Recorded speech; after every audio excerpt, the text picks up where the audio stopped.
The HOA bulldozed my garage, only to realize too late that I'm a multi-billionaire real estate developer. Ethan Caldwell sat behind the wheel of his black SUV, his grip tightening on the leather-wrapped steering wheel as the metal claw of the excavator bit deep into the remains of his garage. Dust swirled in the air, illuminated by the afternoon sun, as wood splintered and bricks crumbled beneath the relentless assault of heavy machinery. The sound of destruction echoed down the quiet suburban street, drowning out the distant hum of city traffic. This wasn't just a demolition, it was an execution. From across the street, Richard Hawthorne, the HOA chairman, stood with an air of satisfaction, his arms folded across his chest. The man's tailored suit was pristine, his silver watch glinting in the sunlight as he exchanged pleasantries with the city inspectors and uniformed officers overseeing the demolition. To any outsider, this might seem like a routine enforcement of property regulations. But Ethan knew better. This was a deliberate strike, a move orchestrated by powerful hands working behind the scenes. Someone wanted his garage, and everything inside it erased. His stomach twisted. Inside the garage had been months of carefully gathered evidence, documents detailing fraudulent property deals, blueprints revealing illegal construction projects, and a USB drive containing the financial transactions that tied it all together. He had thought it was safe, hidden beneath layers of false permits and secured behind a heavy-duty lock. Now it was nothing but rubble. For a moment, he considered stepping on the gas, ramming his vehicle through the line of city vehicles blocking the street, and confronting Hawthorne right there. But he forced himself to stay composed. Recklessness wouldn't get him answers. He needed to think, to adapt. Taking a deep breath, he pushed open the car door and stepped onto the pavement. The scent of concrete dust filled the air as he strode toward Hawthorne, his posture controlled, his expression neutral. He adjusted the sleeves of his jacket, a deliberate gesture to mask the tension in his hands. The chairman turned as he approached, his smirk widening as if he had already anticipated this confrontation. "That was private property," Ethan said, his voice level but edged with steel. "You had no right." Hawthorne's smirk didn't falter. If anything, it deepened. "Mr. Walker, isn't it?" he said smoothly, referencing the alias Ethan had been using. "I warned you weeks ago that this structure was in violation of HOA regulations. Unfortunate, but rules are rules." Ethan kept his expression unreadable. He had been careful when he returned to the neighborhood, assuming the false identity of James Walker, an independent contractor working on small real estate developments. If Hawthorne didn't recognize him, that meant he still had an element of surprise. "Good. I was never given an official notice," Ethan countered. His eyes flicked to the uniformed officers, the city inspectors, and, more importantly, the men in black tactical gear stationed near the security vehicles. They weren't police. The way they stood, their subtle scanning of the perimeter, the way their hands hovered near their weapons, these were professionals. This wasn't a simple zoning dispute. This was a message. Hawthorne chuckled, shaking his head as he adjusted his cufflinks. "Some residents get difficult when they're told what's best for them. The city prefers to handle these matters efficiently." Ethan met his gaze for a long moment, then gave a slow nod. "Right. I'll be in touch." As he turned back toward his SUV, his mind raced. Hawthorne wasn't the real threat, he was just a well-dressed pawn. Someone else had ordered this. Someone powerful enough to mobilize an entire city department and private security to ensure this garage was erased from existence. And that meant his evidence had been a real threat to them. Ethan climbed into his SUV, his fingers tightening around the steering wheel. They thought they had won. They thought they had wiped away every trace of their crimes. But they had underestimated him. He pulled out his phone, scrolling through encrypted messages until he found the one he was looking for. A single line of text from his contact, Carter Hayes. "Backup secured. Stay low." A slow smirk formed on Ethan's lips. He wasn't out of the fight just yet. If they wanted a war, he was more than ready to give them one. Ethan Caldwell leaned back in his dimly lit office, the glow from multiple monitors casting sharp shadows against the walls. Financial spreadsheets, property transfers, and government contracts sprawled across the screens, each connection revealing a deeper level of deception. The HOA wasn't acting alone. It was a front, one piece of a much larger operation designed to displace residents, seize land, and funnel wealth into the hands of corporate elites. And at the top of it all was Titan Holdings. His fingers flew across the keyboard as he accessed real estate records buried within state databases. Each new file confirmed what he already suspected. Titan Holdings was using shell companies to buy properties at a fraction of their value, exploiting the forced foreclosures orchestrated by the HOA. Even more disturbing, some of these transactions were signed off by city officials, people who should have been protecting the homeowners, not selling them out. A soft ping echoed through his earpiece. "You're poking a hornet's nest, Caldwell," a voice muttered. Ethan smirked. Logan Price, always a pleasure. Logan Price had once been a respected journalist, known for exposing corporate corruption, until Titan Holdings had blacklisted him, ensuring no major publication would touch his work again. Now, he operated in the shadows, feeding information to those willing to fight the system. "Your name's been flagged," Logan continued. "Someone inside Titan Holdings knows what you're doing. They're moving fast." Ethan's muscles tensed. How fast? Before Logan could answer, headlights swept across Ethan's office window. He barely had time to react before the first gunshot shattered the glass. He dove to the ground as bullets ripped through his monitors, sparks flying in all directions. His mind raced. Whoever was coming wasn't interested in intimidation. They were here to kill him. Ethan rolled behind his desk, pulling his concealed pistol from its holster. Footsteps pounded up the staircase outside. He had seconds. Grabbing a hard drive from the wreckage, he shoved it into his pocket before slipping out the emergency exit. A black SUV screeched into the alley, men in tactical gear piling out. Ethan sprinted down the street as another round of gunfire erupted behind him. He darted through a side passage, his heart hammering as he vaulted over a chain-link fence. Tires screeched in the distance. They were still after him. He had underestimated them. They weren't just watching him, they were hunting him. Ethan's breath came in ragged gasps as he ducked into a shadowy alcove behind an abandoned storefront. His pulse pounded in his ears as he pressed his back against the cold brick wall, forcing himself to think. Titan Holdings had moved faster than he expected. They had assets inside law enforcement, media, and even the government. But this, an outright assassination attempt, meant one thing. He was getting too close. The faint crunch of boots on pavement snapped him back to the present. Ethan tensed, gripping his pistol. A figure moved past the alley entrance, sweeping a flashlight across the empty streets. Another man followed, speaking into a radio. "Target hasn't been neutralized. Keep searching." Ethan held his breath as the men continued down the street, their silhouettes vanishing into the mist. He exhaled slowly, forcing himself to stay calm. He needed an exit plan, fast. Logan's voice crackled in his earpiece. "Ethan, talk to me. What happened?" "They tried to take me out. This wasn't a warning shot. Titan Holdings knows I have something." Logan cursed under his breath. "Get to the safe house. Now, I'll reroute traffic cameras. Wipe any trace of you from the city grid." Ethan didn't argue. He moved quickly, sticking to the shadows, his instincts guiding him through the labyrinth of backstreets. It wasn't long before he reached a nondescript building on the outskirts of town. A rusted metal door creaked open as he entered, locking it behind him. Inside, the safe house was sparse, just a desk, a couch, and a few outdated surveillance monitors. Carter Hayes sat in the corner, methodically cleaning his pistol. "Rough night?" Carter asked without looking up. Ethan tossed the damaged hard drive onto the table. "Titan just made it personal." Carter glanced at the shattered casing. "Can you recover the data?" Logan's voice chimed in from the speakers. "Already on it. The hard drive's damaged, but not beyond repair. More importantly, I cross-referenced the flag transactions from earlier. You were right, Ethan. Titan Holdings isn't just stealing homes. They're engineering a market collapse." Ethan leaned forward.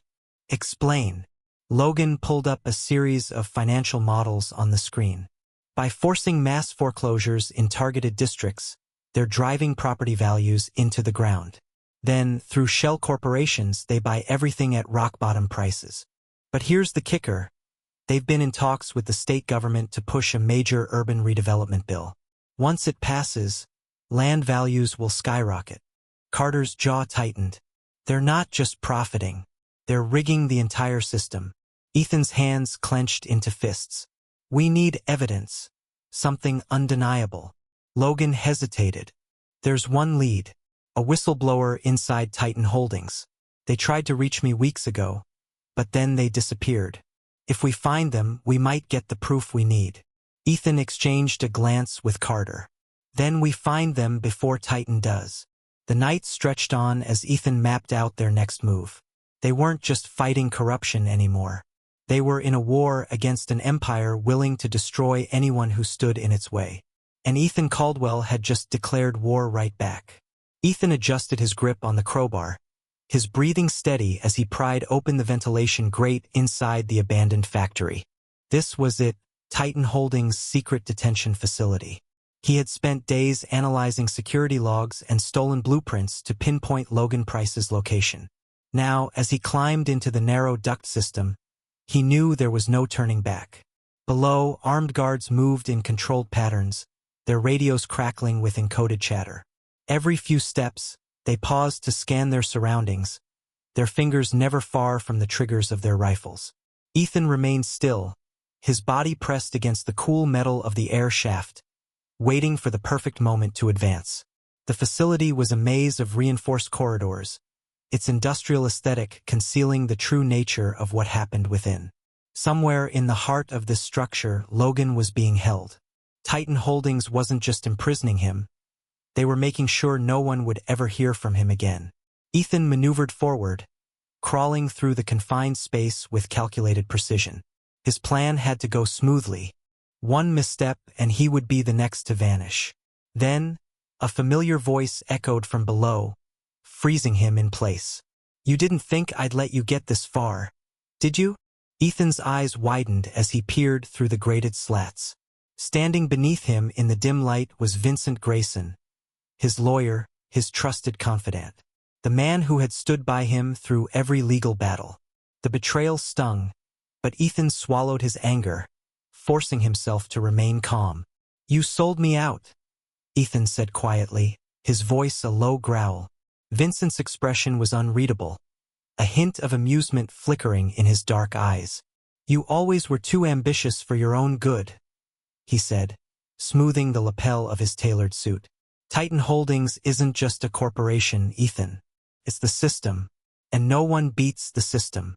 Ethan's grip tightened around the crowbar, his knuckles whitening. "You think they'll protect you?"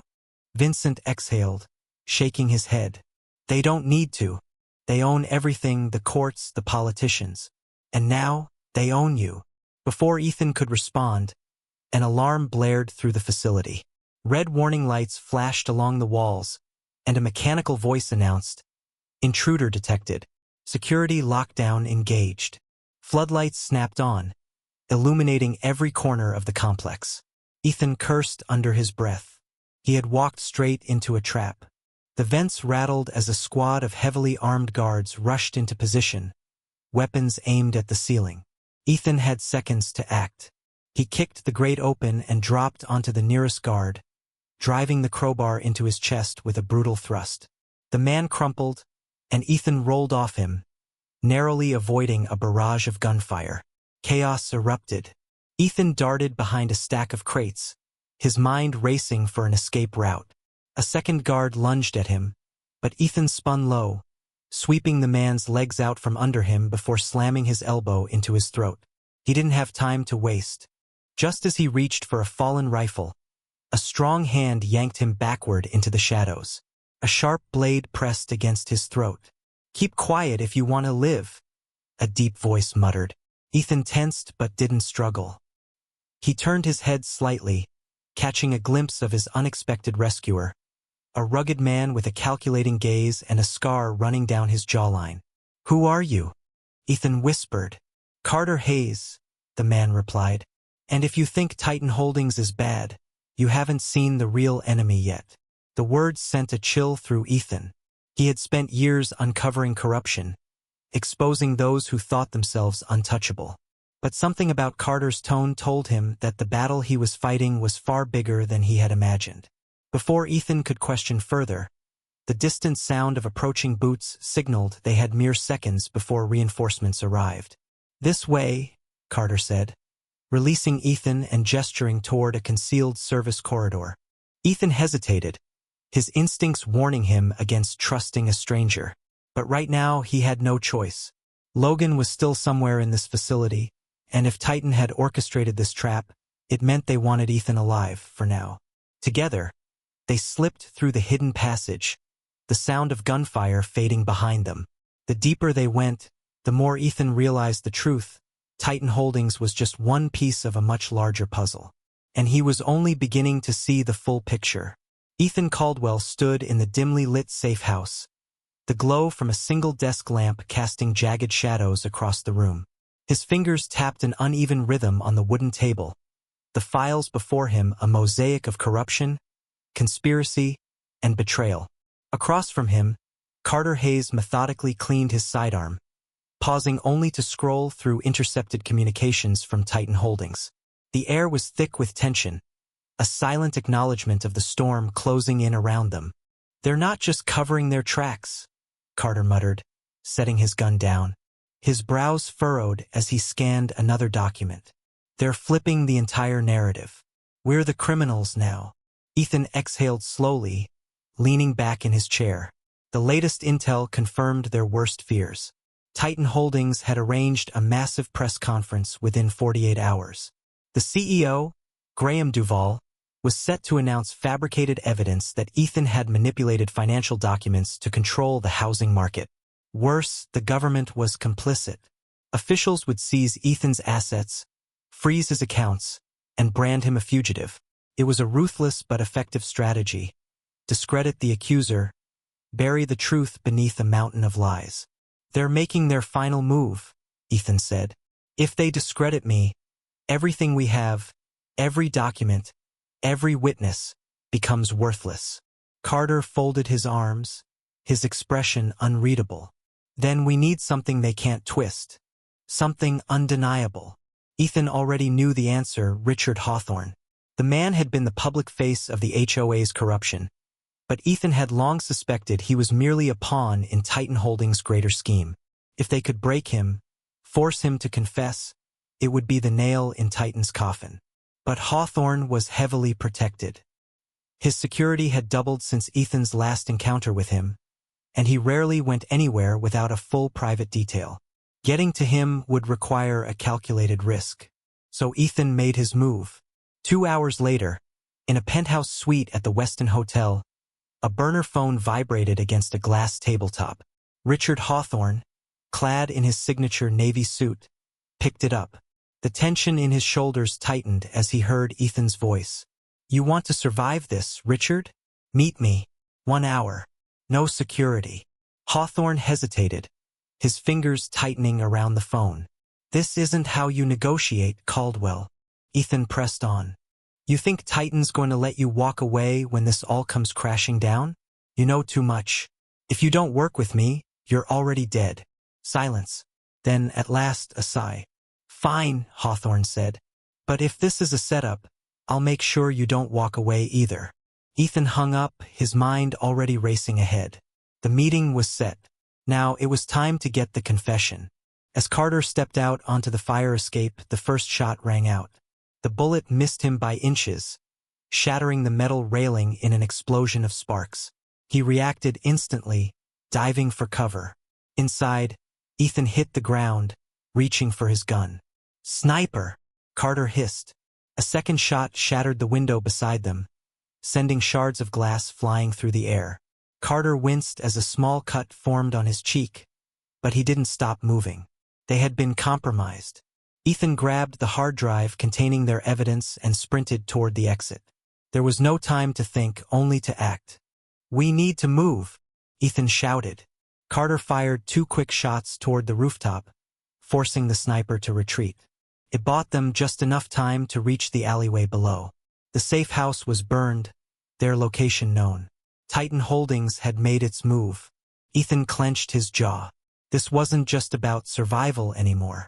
Titan had declared war, and he was going to finish it. The debate hall buzzed with energy, the anticipation palpable as cameras adjusted their focus and reporters murmured amongst themselves. The grand stage was set, its polished mahogany surface gleaming under the blinding lights. Titan Holdings CEO, Graham Duvall, and Senator William Drake sat with practiced poise, exuding the confidence of men who believed they were untouchable. But tonight, their illusion of control was about to shatter. Ethan Caldwell moved through the backstage area with measured steps, his stolen security badge clipped onto his jacket. His heart pounded against his ribs, but his face remained composed. Carter Hayes was already stationed near the main exit, ready to intercept any attempts at escape. Meanwhile, Logan Price operated from a remote location, fingers flying over the keyboard as he prepared the final data leak. Their plan was ambitious, but it had to work. There was no turning back now.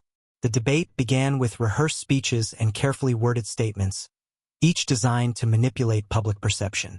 Then, Ethan struck. With a subtle press of a button, the teleprompters flickered before shifting into an uncontrollable cascade of classified documents, financial statements, and internal emails. Every secret Titan Holdings had buried was now on full display for the world to see. The room fell silent. Duvall stiffened. "What is this?" he demanded, his face losing color. His hands clenched the armrests of his chair as the audience gasped in disbelief. A voice crackled through the speakers, Hawthorne's recorded confession. "They used me," he admitted, his tone laced with regret. "Titan Holdings runs everything. The foreclosures, the government contracts, the politicians, they bought them all. And I helped them." The confession echoed through the hall like a death knell. Murmurs turned to shouts as reporters scrambled to capture the breaking news. Security guards rushed toward the stage, but Carter emerged from the shadows, his stance firm. "Game's over," he declared, his presence alone halting their advance. Then the unthinkable happened. Senator Drake leaned forward, his face unreadable. "This is nothing more than a desperate smear campaign," he scoffed, his voice unwavering despite the mounting evidence. "Fabricated data meant to discredit me. I have nothing to hide." Ethan was prepared for this. He activated the final phase. A fresh set of documents flooded the screen, offshore accounts linked directly to Drake, signed authorizations for illegal land acquisitions, and communications detailing his manipulation of government contracts. The evidence was undeniable. Drake's expression faltered. For the first time, the seasoned politician looked rattled. Sweat beaded on his forehead as the weight of exposure settled upon him. "Senator Drake," a journalist called out, her voice sharp, "do you deny these transactions?" Drake opened his mouth, but no words came. The cameras were rolling, capturing every second of his downfall. Chaos erupted. Duvall bolted from his chair, shoving past security in a desperate bid for escape, but officers were already closing in. One by one, Titan Holdings' top executives were handcuffed and led away as the nation watched. The untouchable empire had crumbled before their eyes. But Ethan knew it wasn't over. As he and Carter slipped out a side exit, Logan's voice crackled through their earpieces. "You need to move now. Something's wrong." Before Ethan could respond, gunfire erupted in the parking lot. A black SUV screeched to a halt as armed men in tactical gear emerged, their weapons trained on the fleeing crowd. The corporate elite had one final play: silence the truth by any means necessary. Carter reacted first, drawing his weapon. "Go!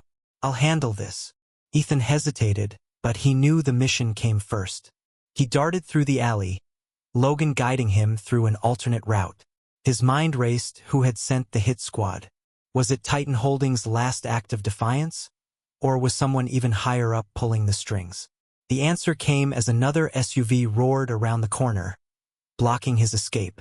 The back door swung open, revealing a familiar face, Vincent Grayson, his former lawyer. "Ethan," Grayson greeted, his expression grim. "Get in." "Why would I do that?" Ethan asked, his muscles tensing. "Because if you don't, you're dead. And if you think Titan Holdings was the final boss, You have no idea what's really going on. Ethan hesitated, glancing back at the chaos unfolding behind him. Carter was holding his own, but they were outnumbered. With no other choice, he climbed in. As the door slammed shut, Grayson exhaled. You just lit a fire, Ethan. And the people who run this world, they don't like seeing their house burn. Ethan clenched his fists. He had won the battle, but the war was far from over.